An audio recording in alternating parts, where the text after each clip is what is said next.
Misteri penemuan kerangka manusia di kebun sawit milik warga di Kelurahan Pardomuan, Kecamatan Angkola Sangkunur, Tapanuli Selatan, akhirnya terkuak.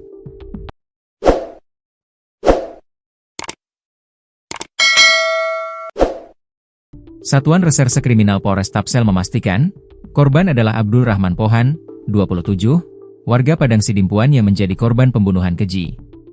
Kapolres Tapanuli Selatan, AKBP Yasir Ahmadi, mengungkapkan bahwa Abdul Rahman dieksekusi secara sadis oleh 3 pria NW, 34, AHR, 22, dan PN, 27. Ketiganya ditangkap setelah penyelidikan intensif menyusul temuan kerangka pada Kamis, 22 Mei 2025. Peristiwa tragis itu bermula saat korban melintas di depan rumah PN pada malam hari, Senin, 17 Mei 2025. Karena dianggap orang asing dan dicurigai sebagai pencuri, korban dipanggil dan langsung diinterogasi. Dugaan yang tak berdasar memicu kekerasan brutal.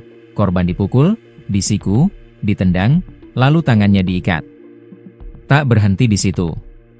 Ketiga pelaku membawa korban ke kebun sawit dan mengeksekusinya. NW menembakkan senapan angin ke ulu hati, belakang telinga kiri, dan dahi korban.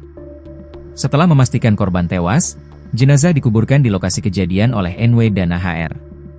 Polisi juga mengungkap peran masing-masing pelaku. NW sebagai eksekutor utama, AHR sebagai penggali kuburan, dan PN sebagai penyedia senapan beserta pelurunya. Motif utama pembunuhan ini adalah rasa curiga yang berujung pada tindakan main hakim sendiri, tegas Kapolres. Barang bukti yang diamankan termasuk sepucuk senapan angin, 29 butir peluru, cangkul bergagang kayu, dan 3 unit sepeda motor milik pelaku.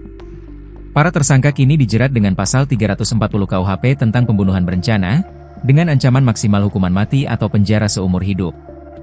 Kami pastikan penanganan kasus ini berjalan profesional dan sesuai hukum. Tidak ada ruang untuk kekerasan atas nama praduga, pungkas Kapolres Yasir Ahmadi.